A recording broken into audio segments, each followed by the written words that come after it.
Здравствуйте, уважаемые телезрители! В эфире передача «Первая помощь». С вами Елизавета Алексеева.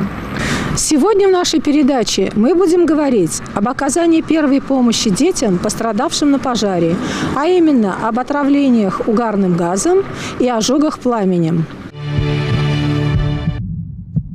Ежегодно в нашей республике из-за шалости детей с огнем возникает около 70 пожаров. Несчастье чаще всего происходит тогда, когда дети остаются дома одни, без присмотра взрослых, в закрытых квартирах, домах, в которых топятся печи или включены в сеть электробытовые приборы. Часто дети шалят с огнем, зажигают спички и зажигалки, что приводит к пожару и в ряде случаев к трагедиям. В чем же причина возникновения пожаров с участием детей и как их предупредить? Об этом мы беседуем сегодня с заместителем начальника пожарно-спасательной части номер 15 Андреем Николаевичем Николаевым.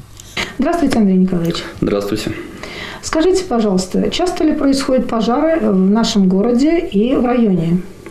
Да, к сожалению, пожары у нас происходят и довольно часто. Это причина наше банальное пренебрежение пожарной безопасностью. А часто ли происходят пожары, в которых пострадавшими являются дети? К сожалению, такие пожары бывают. Последний пожар такой был в недалеком прошлом. Это на пожаре погибло 3 ребенка. Это в Канашском районе. Семья многодетная была. Мать оставила детей одних дома. Они, скорее всего, начали баловаться спичками и не смогли их спасти. Причина детских пожаров – родители не доводят до своих детей элементарные правила пожарной безопасности. Какие рекомендации вы бы хотели дать родителям, чтобы избежать такой страшной беды? Уважаемые родители, в целях вашей безопасности, безопасности ваших детей нужно проводить беседы с детьми, обучать их элементарным правилам пожарной безопасности. Главное – научить детей правильно вести себя во время возникновения чрезвычайной ситуации. Поэтому пожарно-профилактическая работа с детьми должна начинаться с дошкольного возраста. Мы с детьми должны проводить элементарные занятия, что нельзя баловаться со спичками, с открытым огнем, с электроприборами. Ребенок видит, как мама зажигает спичку, появляется огонь, прижигает газ. А папа зажигает спичку, зажигалку, появляется огонь. Ребенку становится интереснее, что же такое чудодейственный огонь, на котором можно готовить и еду. И со временем его берет интерес, он берет незаметно спички, отходит от взрослых, отлучается и начинает их чиркать, как это делали взрослые родители. Также еще одна опасность – это первый осознанный Новый год ребенка, когда мы поджигаем фейерверки около елок, бенгальские огни около елок, запускаем петарды, салюты. Это все откладывается в маленькой голове наших маленьких детей. На втором этапе детского любопытства у них возникает необходимость пресечь любые шалости. Конечно, приведу пример, но он, конечно, такой строгий. Ребенок, допустим, допустил какую-то шалость детскую, побаловался спичками. Нужно взять ионную ручку и подвести тихонько на безопасное расстояние ионную ручку к огню, чтобы он почувствовал жар этого огня, но чтобы не обжигал его. И у него в голове это отложится, что огонь – это плохо. Андрей Николаевич, а как ведут себя дети, когда они остаются одни дома и вдруг случается пожар? Напуганный ребенок закрывает глаза и начинает прятаться в темное место. Это в шкаф, под диван, в ванную комнату. Но что ни в коем случае нельзя делать. Нужно объяснить ребенку, если произошел пожар, что он должен попытаться выбежать из дома, позвать на помощь соседей или позвонить по номеру телефона 101 или 112, назвать свой адрес, свою фамилию и что горит. Ни в коем случае не предпринимать меры самому тушить пожар. Если возгорание небольшое и ребенок повзрослее, то он может просто накрыть каким-нибудь пледом или одеялом это возгорание и все равно выйти с квартиры. Если уже квартира задымлена и нет возможности выйти через дверь, ребенок должен подойти и пробраться либо к балкону, либо к окну, не открывая окно и балкон, звать на помощь и кричать, привлекая внимание взрослых людей. Если же также квартира задымлена, то ребенок должен прижаться как можно ближе к полу, намочить тряпочку и приложить ее к носу, к рту, подвести к рту и ползком или на четвереньках пробираться к двери. Вот. И также дети должны научиться уметь легко открывать дверь. Это родители тоже, когда уходят, чтобы обучили своих родителей, чтобы они могли открыть, закрыть дверь. И понимаю, в целях безопасности вроде бы и можно открыть незнакомым людям, но в целях пожарной опасности это спасет жизни. А нужно ли иметь дома какие-то средства для тушения начавшегося пожара? Я думаю, для личной безопасности это необходимо иметь минимум огнетушитель порошковый. Пользоваться ним легко и просто, с ним может пользоваться даже маленький ребенок. Он предназначен для тушения возгорания в начальной стадии. Сейчас я покажу пример, как пользоваться огнетушителем. Самый простой огнетушитель порошковый, марка его ОП-4. ОП огнетушитель порошковый, 4 емкость порошка. Предназначен для тушения твердых горючих веществ, жидких горючих веществ и электроустановок, находящихся под напряжением. Используется он очень просто. Выдергивается рывком вправо от себя чека. Раструб направляется на очаг пожара, не где пламя, а где горит внизу. И нажимается рычаг.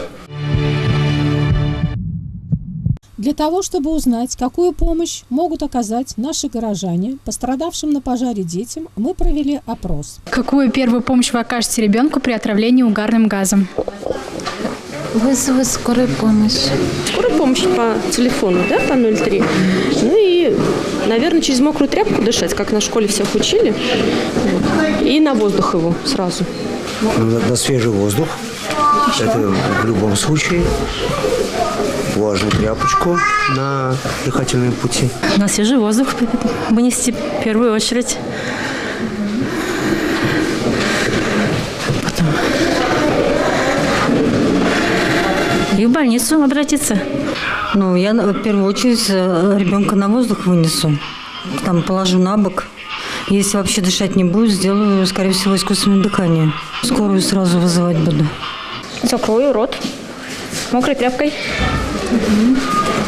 Постараюсь его вывести из помещения. В мире ежегодно умирает большое количество людей, пострадавших на пожарах. И в основном люди гибнут не от ожогов, а от отравления токсическими веществами, которые находятся в дыму. При пожарах отравление происходит из-за проникновения в организм дыма через дыхательные органы. Острую интоксикацию провоцируют токсические вещества. В основном это угарный газ. В дыму имеются также и другие токсические вещества, например, такие как цианид водорода, который содержится во многих строительных материалах. Эти токсические вещества, и в первую очередь угарный газ, блокируют доставку кислорода к органам и тканям. Каковы же признаки интоксикации продуктами горения? Это боль в висках, сильная слабость, которая нарастает с каждой минутой, чувство тяжести в затылке, покраснение кожных покровов на лице и шее, тяжелое дыхание, учащение сердцебиения, шум в ушах, боли в мышцах и суставах, вялость и сонливость, рвота и обморочное состояние. Если степень отравления дымом очень тяжелая, то дыхание у пострадавшего поверхностное и тяжелое, и начинаются судороги. Смертельный исход наступает от паралича дыхательного центра и остановки сердца. Отравление развивается постепенно. Вначале ребенок возбужден, у него чувство страха, галлюцинации, а затем наступает депрессия. И хотя физической силы у ребенка достаточно, чтобы перейти в безопасное место, но он не способен это сделать в силу влияния угарного газа на центральную нервную систему. Жизнь пострадавшего от дыма ребенка напрямую зависит от оказанной первой помощи. При оказании первой помощи важно действовать очень быстро, помня о том, что отсчет времени идет не просто на минуты, а даже на секунды. В первую очередь нужно прекратить воздействие токсических газов на организм ребенка. Для этого нужно перенести пострадавшего на свободное открытое пространство, на улицу или в помещение, где имеется доступ свежего воздуха. Пострадавшего нужно уложить на бок, так как если он без сознания, то произойдет западение языка, который перекроет дыхательные пути. И даже если ребенок в сознании, у него в любой момент может начаться рвота. Далее нужно проверить проходимость дыхательных путей и освободить их от рвотных масс, если это необходимо. Тело освободить от сжимающей и плотной одежды. Если ребенок в сознании, нужно дать ему сладкого чая. Если же ребенок без сознания, то необходимо поднести к носу ватный тампон, смоченный в нашатырном спирте, на расстоянии не ближе 10 сантиметров. Если же поднести ватный тампон слишком близко к носу, то нашатырь может вызвать паралич дыхательного центра. И, конечно, нужно сразу вызвать специализированную бригаду скорой помощи. Делая вызов, нужно как можно четче обрисовать проблему диспетчеру, чтобы к пострадавшему были направлены медицинские работники с необходимым оборудованием. До приезда скорой помощи нужно обеспечить ребенку покой, укутать его или обложить грелками. Нужно помнить о том, что людям, занимающимся оказанием помощи, важно обезопасить и самих себя. Вынося человека из отравленного помещения, нужно прикрывать свои дыхательные пути марлей или носовым платком. Если у ребенка нет пульса, нет дыхания, тогда нужно провести реанимационные мероприятия. Но о том, как их проводить, мы расскажем вам в одной из следующих передач. Пострадавшего ребенка нужно осмотреть и убедиться, что на нем нет ожогов. Ожоги относятся к серьезным физическим и моральным травмам. Их получение сопровождается сильной болью и повреждениями разной степени тяжести. А после заживления на коже еще долго, часто на всю жизнь, остаются следы напоминания в виде рубцов. При оказании первой помощи пострадавшему в первую очередь необходимо устранить источник воздействия пламени, погасить пламя водой или накрыть пострадавшего одеялом, плотной одеждой или какой-то плотной тканью, чтобы прекратить доступ кислорода к огню. Если пострадавший в панике, надо сбить его с ног и только тогда уже гасить пламя. Далее нужно освободить ребенка от тлеющей одежды, но ни в коем случае нельзя сдирать прилипшую одежду. До приезда медицинских работников на ожоги нужно наложить стерильную повязку. Если нет стерильного материала под рукой, то просто повязку из чистой ткани или марли. А если площадь ожога большая, то нужно обернуть пострадавшего чистой тканью, чтобы не допустить загрязнения ожоговой поверхности. К ране нельзя прикасаться руками и смазывать ее чем-либо, так как это приведет к гнойным осложнениям. При поверхностных ожогах нужно область ожога охладить проточной холодной водой. Это поможет снизить боль и уменьшить отек.